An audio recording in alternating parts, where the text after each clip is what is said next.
sunny weekend getaway in Lisbon last weekend, which was much needed during a kind of gloomy January. It made me kind of question, why do I live in the UK when you have all this cheap beer, sunshine, good vibes elsewhere in these Mediterranean countries? But yeah, back in London now.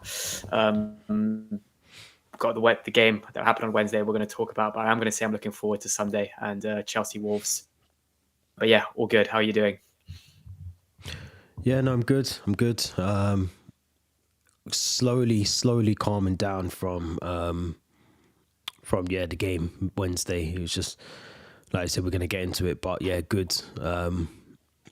Yeah, just good. Obviously, not living as good as you. 20-degree heat, I think you said in a week, wasn't it? With the beers going, so can't complain with that one really.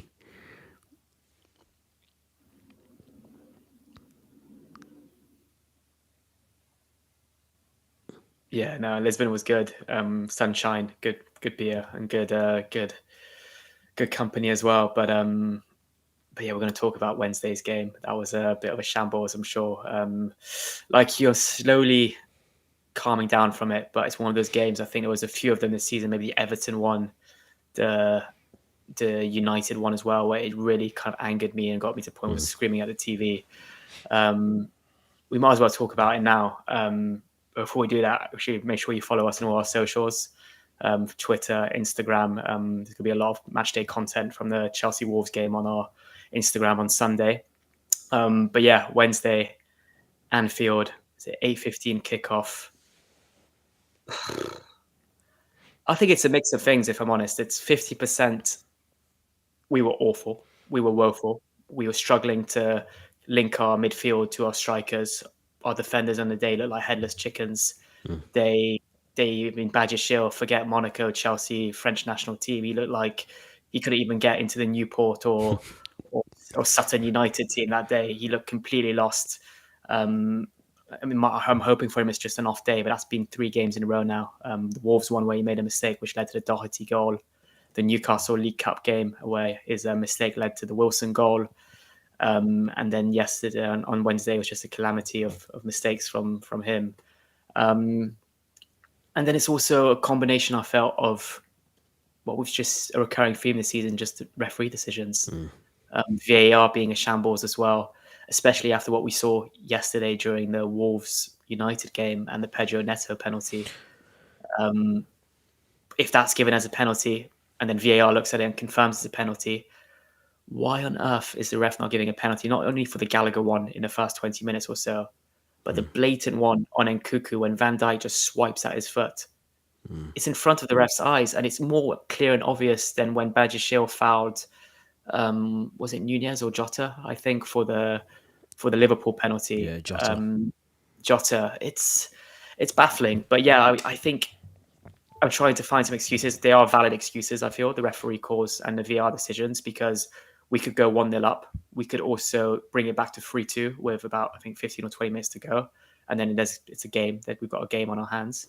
But it's also us just looking second best in all areas of the pitch, being really, really poor. Liverpool scored 4. It could have easily been 5, 6, 7. Nunez obviously missing his penalty, hitting the woodwork, I think, another 3 times at kind of from outfield positions. But yeah, no, just a shocking game. And it really frustrated me, the fact it's against Liverpool, the fact we've got to play them again on the 25th of February at Wembley in the League Cup final. And you've got a feeling it's going to be kind of a similar story then. But yeah, what are your thoughts on the game? Yeah, I mean, it was, I think when I saw that the lineup almost made me realise we weren't going to win the game. I think when you see Armando Broja on the bench, Christopher Nkunku on the bench, and you start with Cole Palmer, who has arguably been our best player this season, when you start with that as your front line, with Noni Madueke and Raheem Sterling as your wide players, it just didn't fill me with joy going into that game. And we've been, this has been a recurring thing all season for us. We've not really been playing well. We've we've had opportunities to outplay games, or to see games out, or to play just a bit better. We've got the players that we think we can do that with, but we just never seem to do it. And against someone like Liverpool, even without Andy Robertson, without Trent Alexander-Arnold, without Mo Salah in that team, we still looked really poor, like really really poor. We have to credit how Klopp set that team up. Conor Bradley I thought was really good for Liverpool down that right side, and he actually gave Ben Chilwell more problems than I expected and anticipated that he would actually have. Obviously coming back from a massive injury, he's missed a lot of minutes, but still to be that poor against someone that you should have the experience to be able to deal with as a defender just was poor for me. It was. I mean, and I get the point about the penalties 100%. I think the penalties were penalties 1,000%. But even with those penalties, I mean, we're not the sort of team that even if we score that first one, I mean, Conor Gallagher was definitely fouled by Virgil van Dijk. But if we score that penalty, there's no guarantee we still win that game, because we're not the sort of team to be able to go on and score 2 or 3 afterwards, or see the game out 1-0. We potentially would have collapsed anyway, even with that goal going in. So. VAR officials have got to do much more, and the referees on the pitch got to do much more, but we also have to do a lot better as a team, and I think that's the harsh reality that we have as Chelsea fans and the club now, is that we're not as good as we think we are, even though we've spent the money and we've got what we deem as a very good manager and very good players, but we're just not actually there. So I don't know. I wanted to ask you, do you feel that had we gone on and got those goals, or we got the penalty and we scored it, we converted the penalty, do you think we would have then gone on to potentially win that game, beyond that as well? Winning, I'm not sure, but what I will tell you is that it would have changed the dynamic of the game. You go 1-0 up at Anfield in the first half, in the first 20, 25 minutes. Of course, there's still a penalty to take. Whether we score or not, that's another situation. But I think it changes the dynamic of the game. Pochettino would have changed his tactics at halftime, perhaps. Pochettino would have maybe changed his tactics in the second half of the first half. And also, had we gotten that second penalty, and we would have scored it, it would have made it 3-2. And we just scored from Nkunku, and we'd have maybe gained a bit more momentum. Yeah. And with going 3-2, you just need one more goal. And it looked like we were kind of creating something, especially when Chukwuemeka and Nkunku came on. They were the 2 lively players on the pitch, I felt, and they need to start against Wolves. So I don't think we could have won. I'm not sure if we could have won, but it would definitely made it a more interesting game. I can maybe think we could have maybe snatched a point at most. But like you said, the VAR officials, the officials on the pitch, they've got to do better. I think the fans don't know what's a penalty, what's not a penalty anymore. The referees don't seem to know what's a penalty, not a penalty anymore. They're relying too much on the technology when they don't really want to make the decisions themselves. The players probably don't even know anymore what's a handball, what's a penalty, what class is a contact, not contact. So there's a lot more clarification that needs to be done and in the summer or right now to kind of make fans realize, the football committee realize, give more clear guidance as well. And yeah, because it just can't carry on like this. It's just the inconsistency in the game. It's just shocking. You see those 2 decisions that went against Chelsea with the 2 penalties.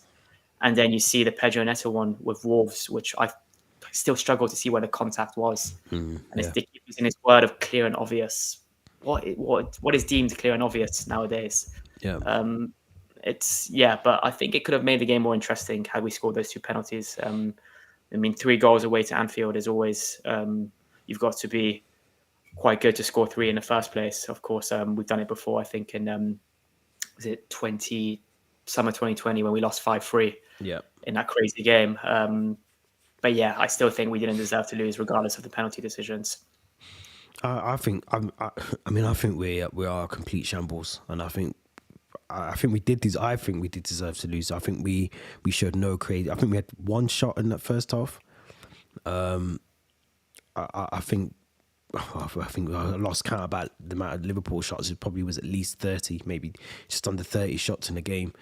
But we don't offer anything. You look at other teams, you look at how their midfield are able to cope and interchange, and you look at the strikers that other teams have or their attackers, and you just think everything clicks for other teams. And I'm not talking, City, Liverpool. I'm talking, other teams like for instance, Luton the other day.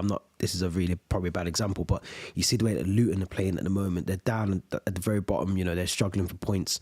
But even against someone like Brighton, they still put up a good fight, and they still go out there and they still, get their home advantage, and they do what they need to do to get 3 points. We didn't get that penalty, and our heads dropped. It was so strange to see the amount of lack of effort from Raheem Sterling, who, let's not forget, he's on 325 grand a week. He's meant to be the one that's leading this team, can't keep hold of the ball. You look at someone like Enzo and Caicedo, who both have come in on big money. They don't really look like they're going to be able to do anything. Noni Madueke, no final product for me. I think I said this, last year as well. He doesn't really have the final product or the final pass into the box. Cole Palmer was isolated. Playing him as a false nine didn't work. Taking off Chilwell, who I still don't know if it's an injury as to why he came off or just a tactical thing, but to bring him off, to put Badia Shile in left back was criminal. I mean, I personally would have preferred to see Malo Gusto, who did come on at half time, and play left back, because it just I mean, the goal, I think it was Diaz's goal. I think it's Diaz where he plays him on side. He then doesn't make up for the error and still he's the wrong side of Diaz anyway, I think, if I remember correctly. So I just don't get it as a team, how we can be this bad. I mean, I do get it because I've been watching us for the last 2 years, but we are poor. And as I said before, this is a very harsh reality for a lot of Chelsea fans who, especially like yourself, you're down at Stamford Bridge every given chance that you get. Fans that travel abroad or travel to away grounds as well, hard-earned cash, time, effort, resource going into all this traveling, to watch that is just, it's actually mind-boggling for me. I just don't get it. But Petrovic, let's try and get some positives out of it, because we talk about goalkeepers a lot on here, but Petrovic was actually, for me, I mean, he kept the scoreline down as much as he did. It could have been easily, 6-1 or whatever by full time. But how impressed are we? Are you and me, I suppose, with Petrovic and how he's stepped into that role while Sanchez has been injured? Yeah, I still think it's very early to kind of give a full opinion on Petrovic. I'd like to give him a season as kind of seeing him as the first choice goalkeeper should he dismantle Sanchez and take the number 1 jersey. But what I've seen from him so far, he looks confident. He's come in with not many expectations from the MLS. I think he was told he'd be second choice to Sanchez, but he's done a very good job. Not just the performance at Anfield, where it could have been a lot more if it wasn't for his saves, but also against Villa. I think he was the man of the match against Villa on Friday. Pulled off some big saves, and he's been really kind of fantastic. He's arguably got us that the League Cup final with his penalty heroics against Newcastle.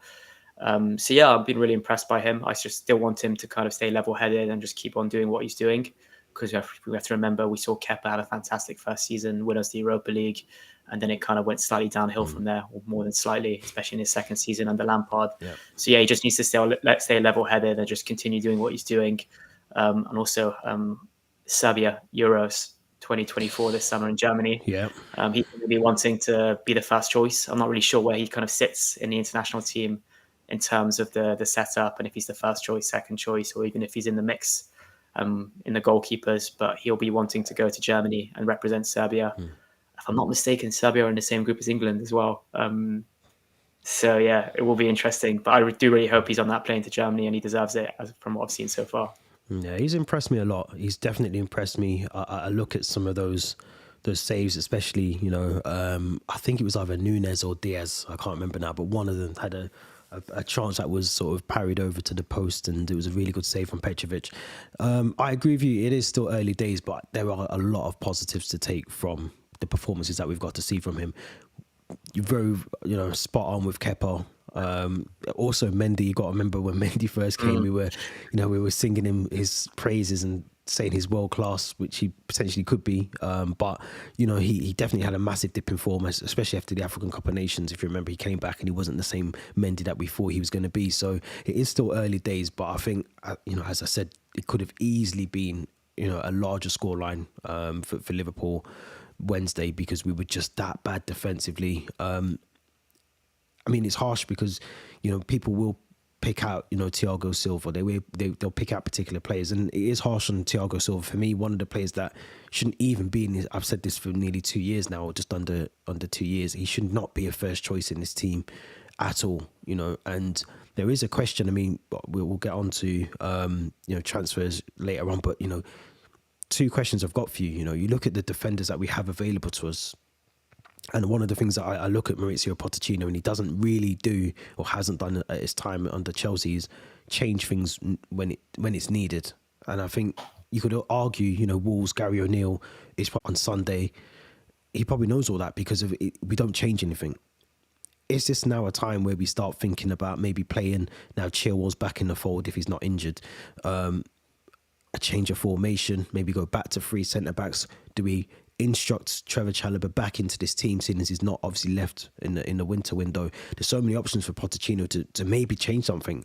The reason I say all of that, I think there was a game, very historic game against Arsenal. I think it was Antonio Conte changed the formation. We went to this new formation and it worked for us then. Do we need to do something very similar to do that in terms of maybe trying to salvage the season?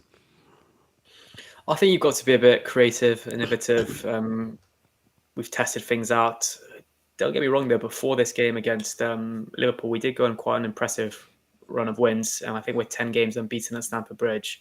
So it's not all doom and gloom. And we are getting a lot of players back from injuries, to Chukwuemeka and Nkuku, who I think need to feature in the starting 11 from the first whistle against the Wolves. But then there's Chalobah is another one, I think. It's time to reintroduce him into the fold. Badiashile, Disasi, even Colwell at times just haven't really impressed as they should. So maybe a chance for Chalobah to get involved again now that he's supposedly back in first team training. He's not on his holidays in California or whatever it is, where we kind of thought, okay, this is just a made up injury. But yeah, I think we also have to kind of, it annoys me to say this, but a lot of these players are young and we've got them on 8-year contracts, so we can't just fully give up on them yet. We have to kind of give them game time. We have to kind of give them a full season. Badiashile, I was very critical of him at the start of this recording, but he's just about been at Chelsea for a year. He was injured for a good, I think, 5-6 months. But that being said, with Chelsea, we expect to win games. We can't really afford to give these players game time if they're not going to perform on the pitch. Fofana's another centre-back who seems to be more injured than match fit. And we can expect him to be back probably end of season ready for the upcoming season. But I do think it's time maybe to test something new. I wouldn't go too crazy. Like I still want Chilwell if he's fit and Gusto if he's fit to feature as the right back and left back, because we've been very critical of playing centre-backs as full-backs and wingers or midfielders as false nines. It just hasn't worked. That experiment just hasn't worked. I mean, one game I think we played with, was it Palmer as the striker, as the false nine, was Middlesbrough away. Yeah. And that didn't work. We couldn't even score against Middlesbrough. And then we changed things up. We played Broja as the 9 in the second leg against Middlesbrough. And we scored 6 past them. So I don't know what Pochettino was thinking when he played Palmer again at Anfield. It's not an experiment you kind of do again when it hasn't worked before. And it's not an experiment you test again in a big game at Anfield. Maybe do it in an FA Cup game, but not in the Premier League against Liverpool. So sure, we have to be creative, we have to be innovative, but we can't take these type of risks that just haven't paid off in the past. I think it's a good point about Palmer, because you're up against Kanate, you're up against Van Dijk, arguably two of the best in the Premier League at the moment. It was just, I did feel sorry for Silva, who I thought was made scapegoat, especially for some of the defensive areas. But when you're kind of playing defense on your own, you haven't really got the support of your centre back, and then when Badiashile's left back, he's still exposing him. I felt he was really exposed in the back line. Cole Palmer going forward, I don't think was, like we've both said, I don't think he was really utilised in the best way possible from Pochettino's perspective. But me personally, I would start thinking about changing things. Clearly, teams know how easy it is. I think when we go back to that Middlesbrough game, I think in the first leg, I think Michael Carrick said that he knew how we were going to set up and our approach and who was going to play and who was going to be at left back. So I think it's a lot easier. I mean, how often has it been? How close we've been with our predicted lineups the last couple of weeks?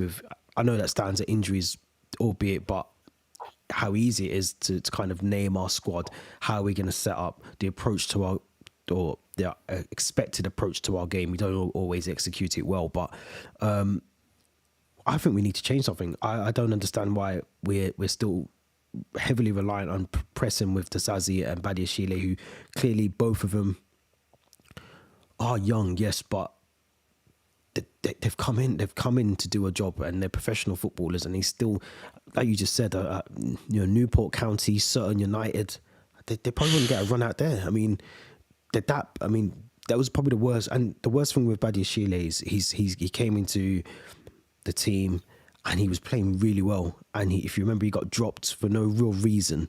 He was just sort of dropped from the team. I think that was under maybe Potter. Must have been under Graham Potter.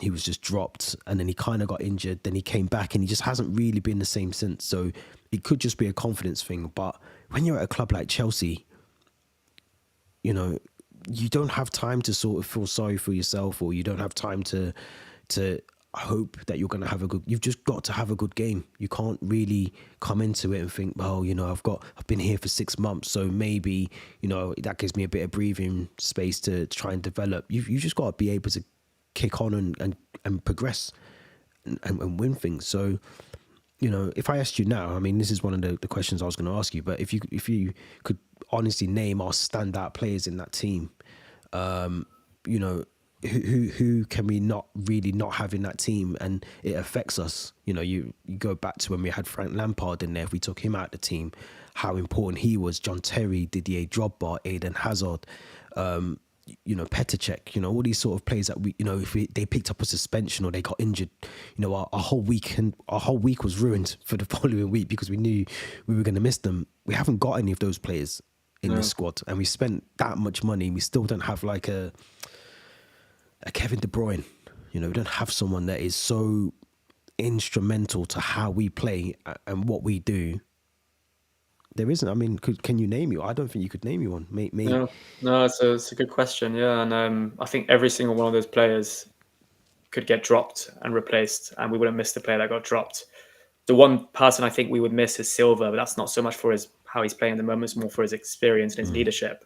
And we will miss him in the summer when he leaves. But all the others, like you said, they're not Drogba's, Lampard's, De Bruyne's, Petr Cech's, even Reece James and Mount during their early time at Chelsea when they were really kind of valuable players and the first names on the team sheet under Tuchel. But every single one of these current players, even Enzo and Caicedo, they haven't really hit the ground running, and they could easily be dropped for an Andre Santos, a Casadei, I think, and we wouldn't miss them. So yeah, it's a very good point. All these players could be dropped and could be replaced. It's a massive worry when you think about the money that's been spent, and you know, there's still talk of more money being spent in the summer as well. But let's move on to obviously we've got to do it all again with Liverpool in a couple of weeks in the Carabao Cup final at Wembley, 25th of Feb. 25th of Feb, Sunday. I think it got moved to 3 p.m. now, 3 hasn't p.m. it? Yeah, it's been moved now. So, I mean, look, Wembley is a lottery. It doesn't matter how well you play in the Premier League, how well you're in on the form. You know, you could have won your last 10 and still get beat at Wembley. To me, that's just how it is. But I say all that to say this. Off the back of the performance on Wednesday, we cannot turn up to Wembley and play like that. We will get annihilated. What's your early thoughts? Because we will do a proper match preview for the final. But what's your early thoughts on how we cope with Liverpool? In bearing in mind, I'll have Trent back, Robertson, Salah will be back in that team. Then, how are we going to cope with a dominant Liverpool at Wembley? We've got to treat this game like it's a cup final. It's our cup final. It's arguably the most important game of our season now. Our only chance to get silverware, because realistically, I see City's name still in the hat for the next in the FA Cup. We're not going to get past teams like them. So yes, the most important game of our season. Pochettino as well. I think he's rightfully said that Liverpool are getting a lot of applause and respect for getting to the League Cup final, whereas Chelsea should almost be embarrassed for being there. That's how the way he's kind of said it. And I do agree with that. It's almost saying like Liverpool is another chance for them to get the quadruple, whereas Chelsea it's almost embarrassing that they just focus on the League Cup now, which is not the case. Where it's a trophy, we've treated it with respect, and we've beaten some big teams along the way, Liverpool, Brighton. So yeah, we do deserve to be in that final. How we cope with Liverpool, just do the complete opposite of what we did on Wednesday night. We've got to be defensively stable. The midfielders need to have their heads screwed on and just be able to create something for the attacking players. We've got to play with a striker at Wembley. We can't do this false nine business again. Um, it's going to be probably Nicholas Jackson because we're going to talk about Broja, who's departed now. And also defence. We can't be having a Badiashile or Colwell or Disasi as the fullbacks. It's got to be. I think I'm really touching wood right now that they're going to be fit for the 25th of February, but it's got to be Chilwell and Gusto. So I think that's going to be our best chance at dealing with the pace and the skills or the creativity of a player like Jota, Diaz, Nunez, Salah, who'll be back by then most likely. I do think I'm more confident. I really hope that game against Liverpool was a blip, and we've seen it in the past happen. And I do know that this season we've been fairly good against the bigger teams. You look back at the first game of the season where we drew Liverpool, we drew with City, we drew with Arsenal. I say draw, which isn't really what we should be looking for as Chelsea fans, but this season I think that's a result in itself against those type of teams. But yeah, it's such an important game.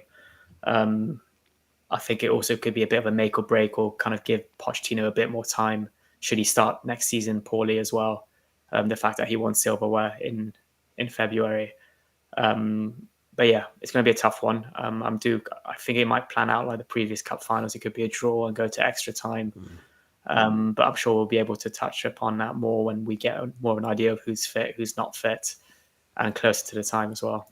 Yeah, it's a difficult one because I think I said to you, I think you do end up with the qualifying round of the Europa Conference League. So I think that for me would be the incentive to win this trophy, and not just because of that. I think I said before on here that for me, I've always looked at the Carabao Cup or the League Cup as a recognized trophy. It's still something that no one really cares about it till you're at Wembley and it's the 25th of February. But it's something that even in the earlier rounds, don't forget we had to enter this very early on. We've been at almost the very start of the stages of this tournament this season. So for me personally, to win it, it wouldn't be.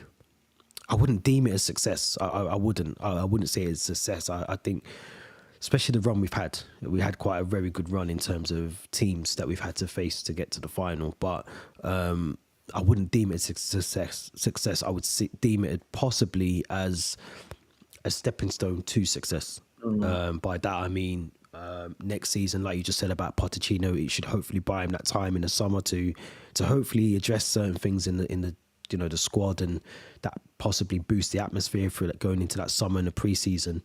But then also the stepping stone for me then would be to then go and try and compete to get back into the Champions League. You're then entering into, albeit the Conference League, that could be a brilliant trophy to win. You look at some of the teams that might be in there, we should be able to go in to that Conference League and be confident that we could possibly go on to win that.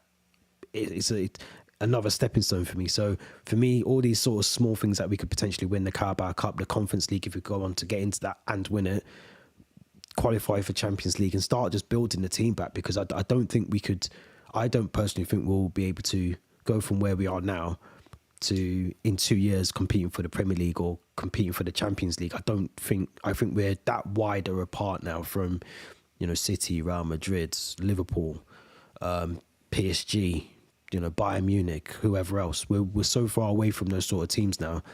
We've almost like added 10 years onto trying to get back nearer to them. So it could be the whole duration of while Clear Lake and Todd Bowley have left this club that we actually try and resolve all these issues. I just don't see us being anywhere near pushing for a trophy of the greater things like the Premier League for any considerable amount of time, personally. So for me, winning a cup would be brilliant, but it'd just be a stepping stone. Yeah, I think I agree with that word, stepping stone. But I'm going to ask you, would it be our most important game of the season? Yeah, 100% it'd be the most important, but it kind of shows where we are. I think, I remember the days where we were Trying to wrap up the Premier League at West Brom with the Hawthorns. Like just though to me that's a massive game because we wanted to wrap the Premier League up, or being in a final, Champions League, waiting for Didier Drogba to score the penalty. Those were massive games of the season. I'm not downplaying the Carabao Cup because I still think like I said, it's a trophy.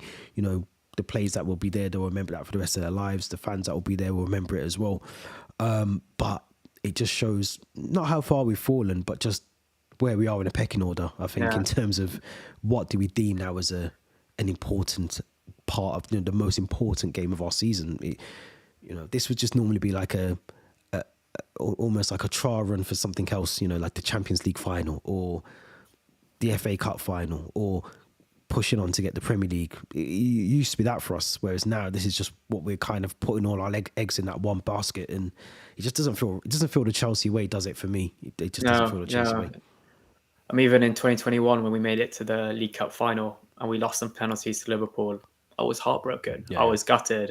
Losing to Liverpool was always sad, but we just won, I think, the Super Cup. Yep. The Club World Cup. We were still competing for, the FA Cup to look forward to. We had the FA Cup. We were still in the FA Cup. We were still competing, I think, for the Premier League. I think at that time we were around the top 3. So there was still a lot to look forward to. And that kind of made me, when I left Wembley, I was like, all right, I'm gutted, but there's still a lot to kind of go on to achieve with this team and to play for. Whereas now, like you said, it's almost we're putting all our eggs in one basket for this one game, 90 minutes or 120 minutes, for what rival fans will call the Mickey Mouse Trophy. But for us, it's the most important trophy of our season.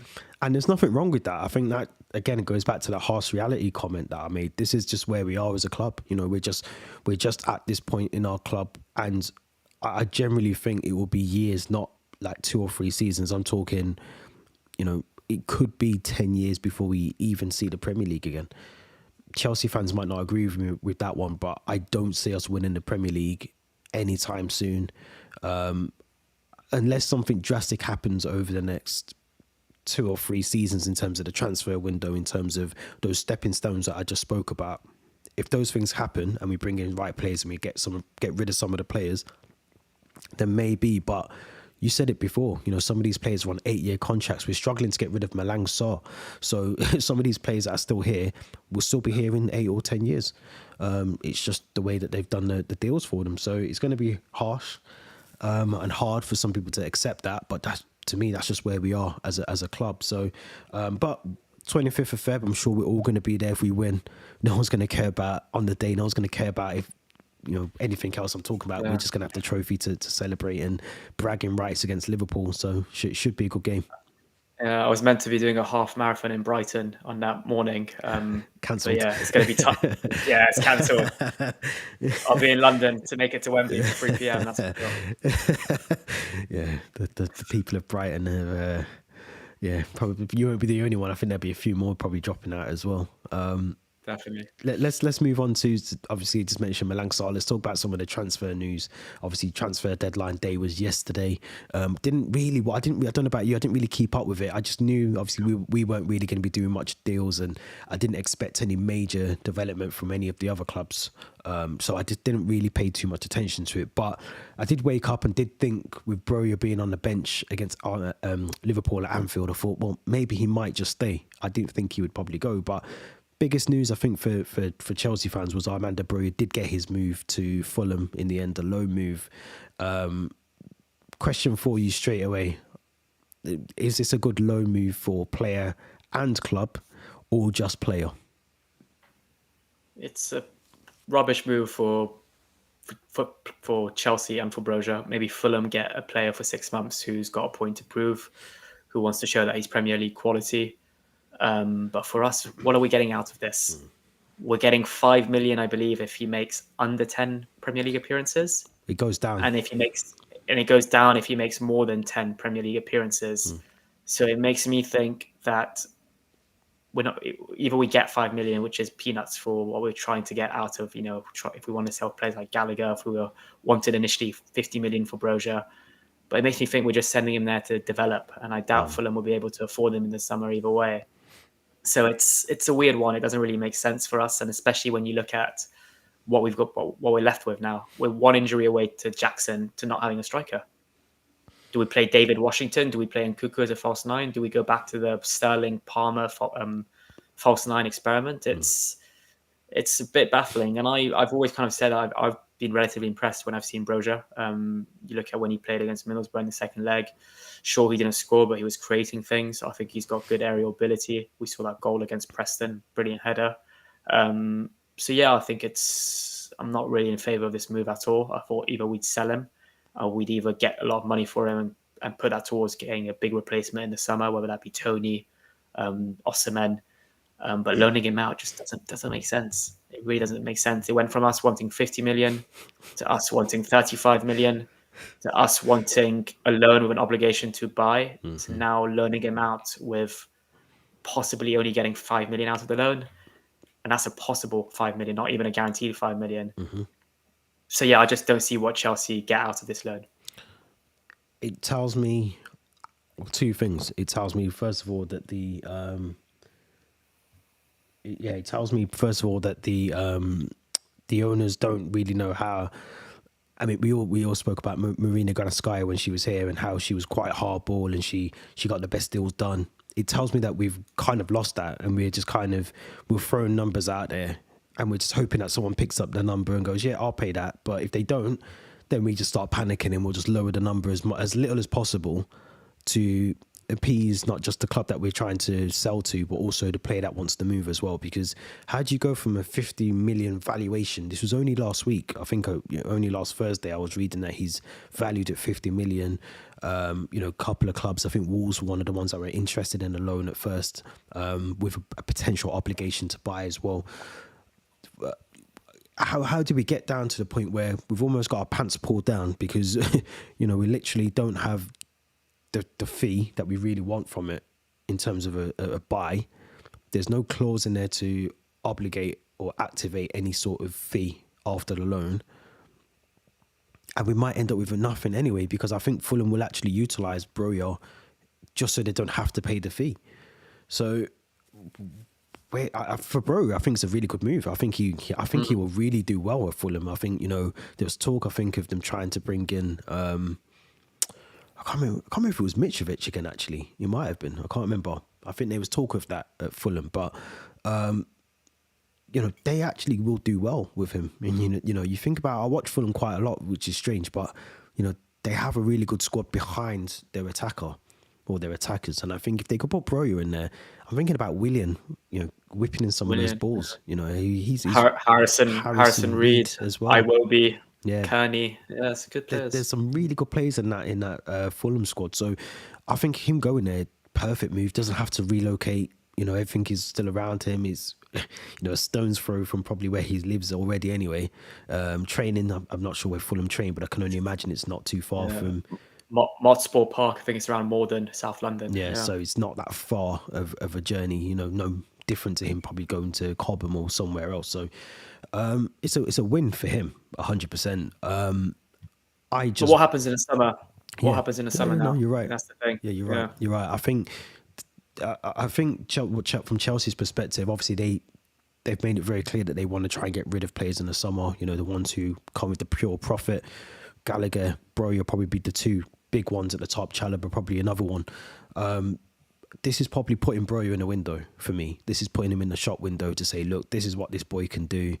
He's a good footballer. He can score goals. Remember what he did at Southampton and whatever else. So I think that's Chelsea's perspective. They're not too, we've spoke about it before, they're not too bothered about how it impacts the team now. The fact that we've only got Jackson as our recognised striker in Washington, who hasn't, if I remember correctly, hasn't actually played any minutes for us. He's never started a game. He's got the odd cameo for the final, he hasn't started couple minutes. Yeah. So you look at maybe Nkunku, does he come in and play that 9 role as well? Maybe that's what they're thinking. He can play number 9. But this to me just tells you that the owners, the board, they're not too fussed about the present. They're more concerned about in the summer. Let's get some more money ticking through the club. So, it's just where we are. I said before, harsh realities. This is where we are as a club. So, it's a tough one. It's a really tough one to digest. It's not just outgoings. You look back at the summer and last January when Benfica and Brighton were really reluctant to sell Caicedo and Enzo. Yeah. We broke that deadlock. We got them to sell those players, and they pushed for the moves, the players themselves. But the fees we paid for them, Our we weren't pants, able to negotiate our those down. pants were well and Like truly pulled down. exactly, and it's the same with selling players. We're not able to prove the value of them. We haven't been able to get Malang Sarr off the books. Chaloba, another one who we still don't know if he'll feature for the next 6 months. So it's a bit of a worry, kind of how we're conducting our transfer business at the moment. I think as well, one of the things for me is that we sometimes blame the players for how they play at the club. But then I look at Christian Pulisic, I look at Ruben Loftus-Cheek, who's gone to AC Milan, I look at Tomori, I look at all these other players that have left the club, and I'm not saying that they're pulling up trees and they're doing, Ballon d'Or performances every weekend, but they're actually playing better than they did at Chelsea. So that tells you that something is wrong with the club, with Chelsea, as opposed to the other way around. So, I mean, if Malang Sarr had any common sense, you look at Ross Barkley, he had his contract terminated. He's gone to Nice, I think he went to, and then he came back. He's been at Luton. And he's actually, I think he just got player of the month at Luton for January. Well deserved. So that game against Chelsea, he was the man of the match for me. He looked like the type of player that Chelsea would splash out 50 million for in January. Don't give them any ideas. They'll probably be on the phone to Luton trying to get him back for 50 million, 60 million. But Malang Sarr's on 120,000 or something like that a week. So why would you want to sit in a club where you're clearly not in the manager's plans, you're not in the club's future? Surely there's more to life than just money. And Ross Barkley has proven that. He's got his head back in the game. He seems to love football again. The passion seems to be there for him. He felt like he fell out of love with football when he was at Chelsea, but he's got it back. And Malang Sarr's another one. Trevor Chalobah as well. I know there was low moves that potentially he could have gone to. I think Forest, West Ham, I think might have been interested as well. There was obviously the talk about Bayern Munich and all the rest of it. But surely now Chalobah, he is staying. Now that he's staying, should be fighting to get back into that team. Definitely, yeah. And he's got every reason to want to fight when he looks at the performances of the Badger Shields, the Sassis. So whether he's fit now, I'm not sure. But for me, he's got to feature. Yep. There's no reason why he shouldn't feature. We've got him. We're paying his wages. He can't do much worse than his players I mentioned. And Malang Sarr, for me, I think it was Le Havre in France. They were linked to him when the move collapsed right at the end. You know why though, don't you? Wages, probably. He didn't. They wanted to terminate his contract at Chelsea mutually, and he decided he didn't want to do that. He wanted to keep his contract at Chelsea, clearly, because the money is obviously that good at Chelsea. Yeah, and also you start to wonder if it's like you saw what happened with Ben Rama and Olympique Lyon. Yep. He was out in training today in the Lyon training kits, but he still isn't officially a Lyon player, and the move's collapsed now, I believe. Yeah, and they're really furious with West Ham because apparently it was poor communication. So you're starting to wonder now if this communication thing that English clubs are having with clubs abroad is also playing a part. The fax machine. The fax machine, the famous Real Madrid fax machine. But yeah, I think these are the type of players now. If this was Marina Granovskaya, they'd be just contract terminated. Yeah. They'd be out of the club. Yeah. They'd be not even loan now. They'd be sold to, I don't know, Besiktas, to Anderlecht, to whichever clubs wanted them, and they make sure the deal gets done. But I think this should have been a number one priority this January. Should have been getting rid of those type of players. And the only player we've gotten rid of is a player we arguably should have kept, given the circumstances of the loan. Yeah. So yeah, I'm just a bit really baffled by how poorly we've done our January business. I mean, there is the silver lining in that, is that the good thing about it is we obviously kept Conor Gallagher, who was heavily linked with Tottenham. There was a lot of talk over the last 48 hours that Tottenham were going to try and come in and have a late bid for Conor Gallagher. I don't think that story's gone away. I think we've just put it on the shelf for 4 or 5 months until the end of the season. I do think the club will want to sell Conor Gallagher, mainly for FFP reasons come the summer. But I'm glad that we've kept him because, again, we talk about some of the players that aren't doing well at the club. We don't really necessarily always spend as much time talking about the players that are doing well.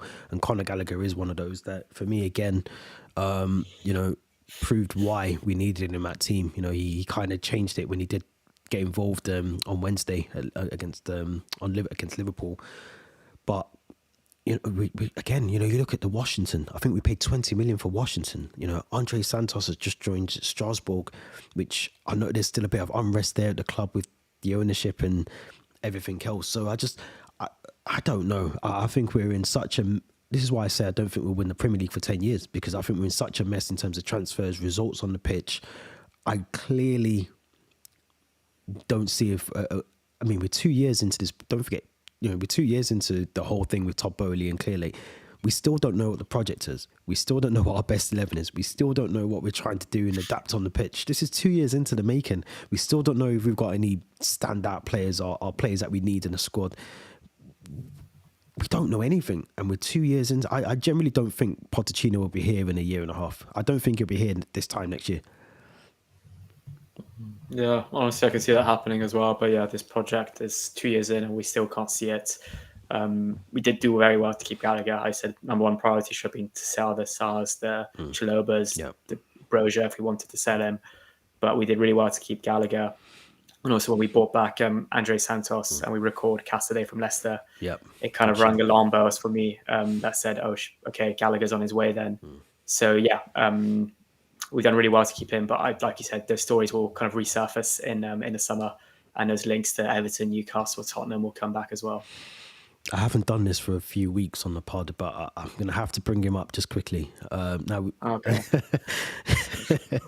we avoided his name in the loan episode as well. We did. But the reason I'm going to bring this up is because I think I just mentioned FFP, but we do remember there's a lot of, or not a lot, but there are some players on loan that we will expect to see go in the summer. One of them being Lukaku. Maybe Kepa will move on as well in the summer. You'd think maybe he'll get a move somewhere else. I don't really see him coming back to play a part. Maybe Petrovic, Slanina are both ahead of him now in the pecking order alongside Sanchez. So there are some players that, as much as we focus on the Gallaghers and the Chalobahs who will probably move on, there's still someone like Lukaku that we can get some money out of, 40 million or something around that region for him. So it's not all doom and gloom come the summer. I think there will be players that we can move on. Kepa being another one, maybe 25, 20 million, and try and just bring some revenue in that way as well, I think will be the option. But I just wanted to raise that. I don't want to talk about him. I don't want to bring the big L back up. I'm just going to leave it at that before we move on. But let's quickly talk before we move on to the preview. Santos, who, as I just mentioned, has gone to Strasbourg. What's your thoughts on that move? Good move for him. It seems like he hopefully will get more game time than he did it under Steve Cooper at Nottingham Forest. Yeah, I think he will get more game time. It's not hard not to get more game time than he did at Forest. And Strasbourg are our feeder club, or the club we kind of part of the Blue Co partnership we have. And I think it's the Brazilian Angelino Gabriel who's there as well. Yeah. So he will get more game time. Shame though, because I did feel like he was ready for a bit of a Premier League or English experience playing football here. But maybe just it's about a question of him now, is just to get his minutes in, play his football, come back in the summer and assess what we do with him there. But considering we also got Cassidy back, I think it makes sense to loan him back. I was expecting maybe Moreira to go out on loan as well, but then I also remember that he made an appearance for us in the League Cup. I think it was against Wimbledon at the start of the season. And there's a new rule, or an old rule now, that you can't play for more than 3 clubs in one calendar season, I believe. So he played for Lyon, Chelsea, and he wouldn't be able to play for a 3rd club. So I guess by recalling him, does that mean that he's in Pochettino's plans now? So another player to keep an eye on as well. It's interesting because I think I still think we've got a bag of potentials, and that's a good thing if they all hit the potential. But I just look at some of these players, I want to see something from them in the preseason. I want to see what they can do, because some of these players, I think we've got a couple more. Is it Kennedy Perez or someone as well? We've got another Kendry Perez. Yeah, and I think there's a few more somewhere out on loan. Amari Hutchinson's another one. I mean, they look and from what I'm getting to see of some of the football, I mean, Amari Hutchinson's having a good time at Ipswich. Cassidy had a really good time at Leicester as well, so really good loan moves. But we need to start integrating that into the first team somehow. I don't know how we do that. Are they even up to the standards? But we need to see something because we've spent a lot of money on potential, and that has to pay off. It has to. So it'll be interesting pre-season who's kind of in the plans for Pochettino, and how he goes about making sure that all the players that we do have out on loan are given a fair crack at the whip in trying to get into that senior squad for next summer. Definitely, yeah. I do remember a lot of these players got involved in pre-season as well, and they looked good. Yeah. Last summer in the So US. did Jackson, to be fair. So did Jackson, yeah. So, but yeah, let's see what Jackson can do with Nkuku. That's what I'm going to say. I've there's only so many times you can miss sitters for me. I have flashbacks of the amount I got. But you're right. Let's give him the opportunity, but he's got a lot of work to do to convince me. So with that being said, let's move over to Sunday's game, Wolves. I had a really good game last night actually against Manchester United. They were really unfortunate not to grab a point. Second half, they were great in the second half. Yeah, they were. We go into this game. You mentioned before about our I think it's 10 unbeaten at Stamford Bridge, which is really good. Our away record is shocking, which is why I think we were always going to lose against Liverpool. But we go into this game, really good record at Stamford Bridge now. We 10 on the bounce without a defeat. There will be a slight hesitation from me because I do like the look of Wolves going forward. They are very dangerous on the counter-attack, especially watching them yesterday in that second half. But what's your thoughts going into this game? We spoke possibly about a tactical change from us, but would you risk that in this game, knowing, I suppose, we can potentially get into 8th or 7th place if we win? Yeah, I mean, Wolves are right behind us. I think they're breathing down our necks right now. So kind of watching yesterday's game, I was a bit in a dilemma of who I wanted to win in a weird way. I think a draw would have been a good result. I said a draw. Yeah, but like you said, Wolves have a lot of attacking threats. Pedro Neto back from his injury, and he looked really, really lively yesterday. Great player. Sarabia, a player that I've always been impressed by during his Sporting Lisbon days. Huang as well, who I think is amongst the top goal scorers of the Premier League. Yeah, so they've got a lot of good players, and they've got Kilman, Doherty, who are playing their football this season and doing a good job. For us, I think we need to just, like I said, players that are back now and are ready to play, and that are probably the starting players. And had we gone back to August, we played those games against Liverpool and West Ham, they weren't a starting lineup, and those were Nkuku. And Nkuku back to pre-season. Chukwuemeka, I think, who is a player we haven't spoken enough about on this podcast, but I think he's got a very bright future if he can stay fit. Yeah. So I'd like to see him start, whether that's in a number 10 role or more of a kind of a central midfield role. I'm unsure yet. Gusto as well. He played the second half and he needs to start. And I'd like to see Chilwell start if he's fit. I think we'll find out maybe later this afternoon if the conference is on, or half an hour. Yeah, so it's going to be interesting, but it's still a must-win for me. We dropped points midweek, where, like I said, we're unbeaten in 10 at Stamford Bridge. I think an unbeaten run that takes us back to the defeat against Brentford back in October, I believe. So yeah, we've done well at home. We picked up some points recently against Fulham, against Sheffield, some FA Cup wins, the big League Cup win against Borough. I'm going to say we were unfortunate not to beat Villa on Friday. I thought we had some chances. So yeah, I think it's going to be a big win, but I'm not going to take anything for granted now. And I do think this is a very good Wolves side that we're playing as well. Yeah, it's hard. I mean, you named the Wolves squad, and just picking them out there, just even Sarabia, Cunha as well. Another one who is dangerous. Lamina going forward. They're all dangerous. I know I've just said that I would look at possibly changing formation for us and changing our tactical approach to the game. I don't think I would in this game, because I think we need to troll how we've been playing, the 4-2-3-1 with Nkunku possibly playing as that number 9, the main attacker. I think we can possibly do that. It will be interesting to see if Ben Chilwell's injured, because I think if he is, massive dilemma, because we can't go back to Levi Colwill at left back. We can't go back to Paddy Ashile at left back. Doesn't work. Which also Maatsen on loan at Dortmund. Why the hell did we do that? It also begs the question why we let Ian Maatsen. I mean, this is literally carbon copy. We've done it with Maatsen, and we've done it with Broja now. We've done it with two players where ideally they do have a role to play. We're not saying that they're the be all and end all, but they got a role to play at the club. So Ben Chilwell has to stay fit for the rest of this season now. I think that's just a given. We need him fit. We can't allow him to get injured.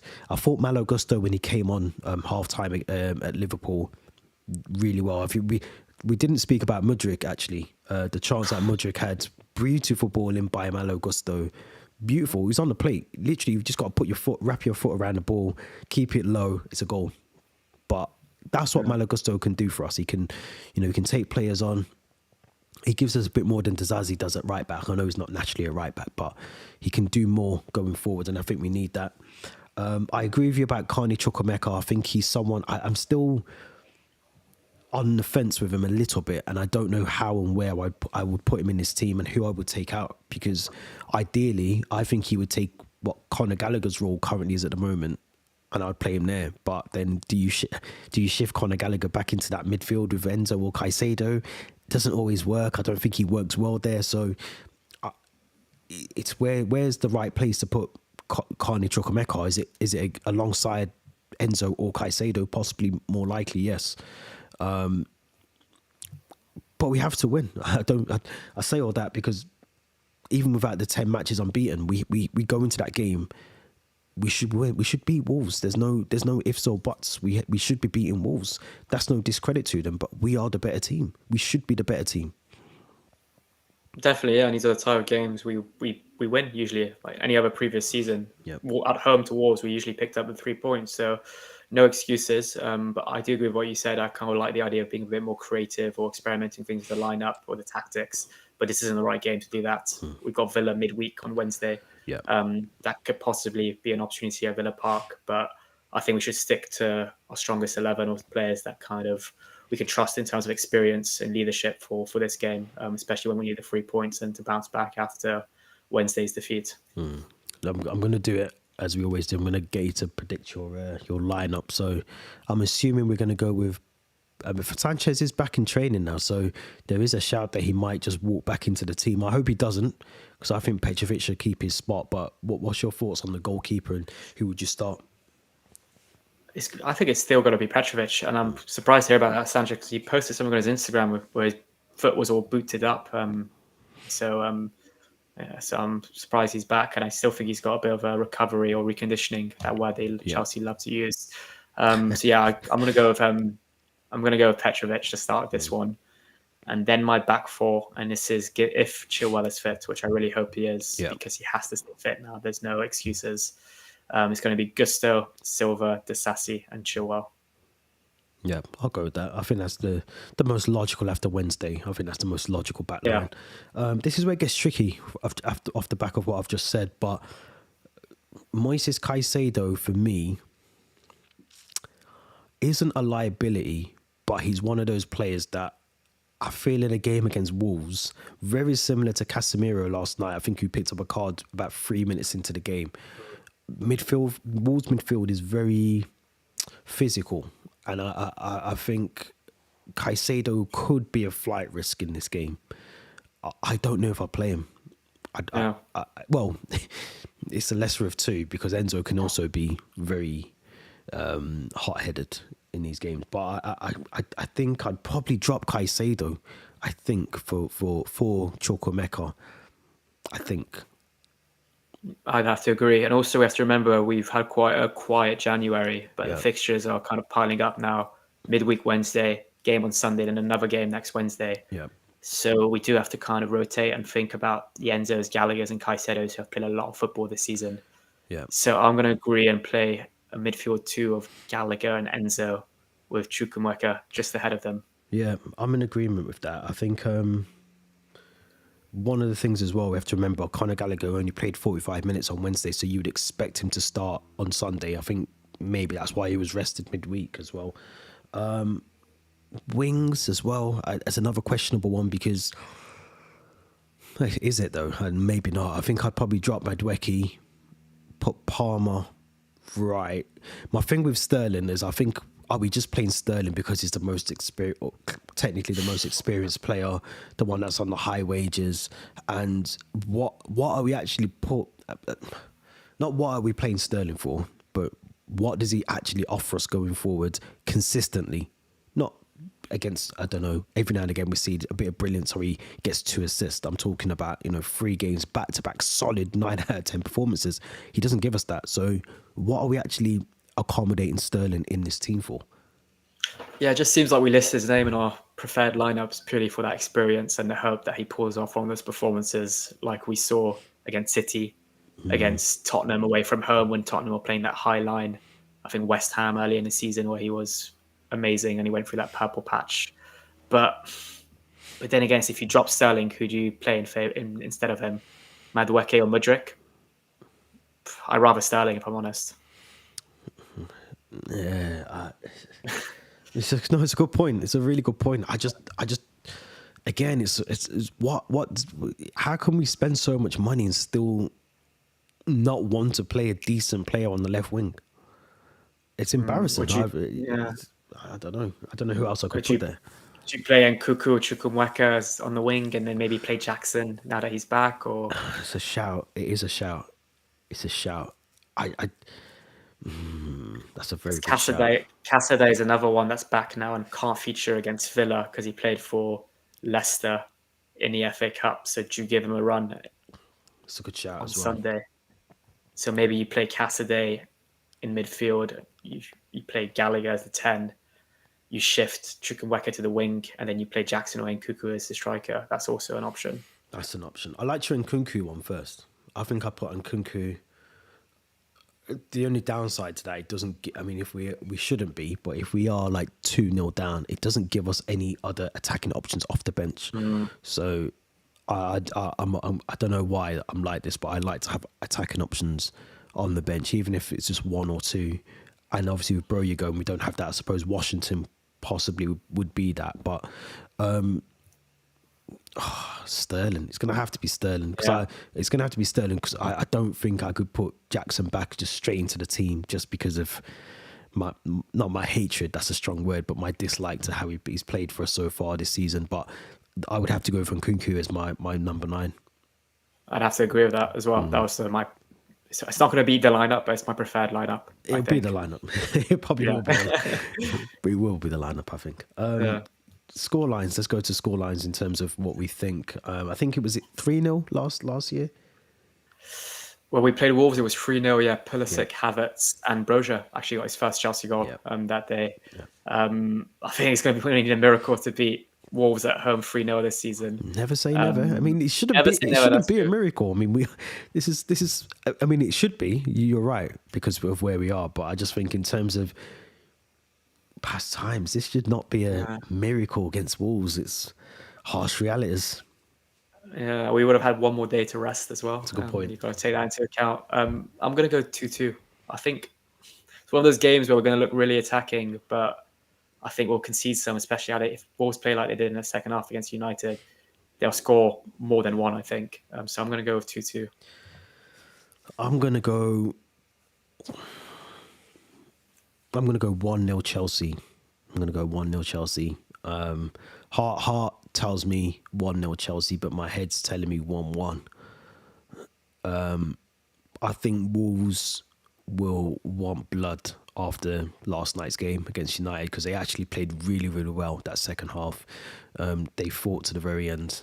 So I think they'll be wanting to get that out of their systems as soon as possible. And what better place to do that than Stamford Bridge against Chelsea, who are mid-table at the moment. So it could be 1-1, but I'm hoping it's 1-0 to Chelsea. I think Nkunku wants to get that balloon out, doesn't he? I think his last 2 goals, I'm sure his last 2 goals have been consolations, if I remember correctly. So, a bit embarrassing if you do it for a consolation goal, isn't it? You can't do it for a consolation. So I think he wants to. I think he'll score, and I think we have to start with him because I know Jackson was trying to get back for the Liverpool game, but I don't think, obviously, he didn't get back for that. So I don't know if he's back now or did he get back early this morning. So you got to think how much time has he had to train with the squad and prepare for the game. Probably not as much as the others. So maybe you bench him. Maybe you bring him on during the game to give him some minutes and build him up. Maybe for the replay midweek as well. So yeah, difficult one to kind of assess, but we will know more. Fingers crossed Chilwell as well. Obviously Chilwell isn't injured because, I mean, I'm trying to think. So we literally don't have any other left back, do we? Cucurella injured, Maatsen out on loan, Although he is back Lewis Hall. he's back. He posted yesterday, didn't he, Cucurella, to say that he's Oh, did he? yeah. He posted. I mean, it was just literally his feet. He didn't really give us any indication he's ready to start kicking a football, but he's back in terms of I think his rehabilitation. So it shouldn't be long for him. Yeah. This is Chelsea Football Club in a nutshell. We went from having 4 left backs in the summer to 0 right now. Yeah, pretty much. I think we were because at one point we were arguing about who do we need to get rid of, Lewis Hall and but it is literally the Chelsea way, and we've done it with our strikers. And what we've also done is brought too many midfielders now, because now we've got midfielders there that we potentially should have loaned some of them out, the ones that we spoke about. We've kept them at the club, and how much minutes are they actually going to get? Probably none. So Yeah, it is the Chelsea but way it of was doing things. it was an issue we had over that Christmas period, the lack of depth on the bench. So maybe these players returning on loan, players coming back from injury, will add a bit more depth to that. And we did see against Liverpool, the Gusto and Cuckoo, and I hate to say his name, but Mudryk, when they came off the bench. It did add in Chukwuemeka as well. Those are the type of players you'd want to bring off the bench. So yeah, hopefully that kind of has an impact on our second half of the season. I'd bring them off the bench if we were 4-0 up. My problem at the moment is we don't have goals in our midfield. We don't have anyone when I say they are good players, like I said, Gusto done really well. Gallagher has been one of our outstanding players this season, but they don't get enough goals. And you look at other teams, again, I hate referencing City or Liverpool, whoever, but their midfield, Szoboszlai gets goals, Curtis Jones gets goals, McAllister can chip in and make a difference in that midfield. Rodri, all the other players, I don't need to list them all, but the players at City, they can make a difference. So we don't get goals in our midfield, and I think that's a massive worry for me. And our strikers aren't, our wingers, our Sterlings and all the rest aren't doing that for us as well. So we'll have to see. I don't want to moan anymore. I've moaned for the past hour and 7 minutes now, pretty much about Chelsea. So let us know your thoughts in the comments. Let us know what you think. Don't forget to subscribe to this channel, the YouTube channel, and also make sure you like the video. Go to the Linktree link as well in the description to make sure you go to the audio version on our social accounts. Make sure you follow on there. As Theo said, Sunday there'll be a lot of match day content on our Instagram account as well, so make sure you check all of that out. Theo, as always, pleasure. This time next week it'll be different surroundings for you, work environment and all the rest of it, so good luck with that. And yeah, we'll be back next week. I'm sure midweek we'll do a midweek one if we can, with the Villa game in mind. So have a good weekend and we'll be back soon.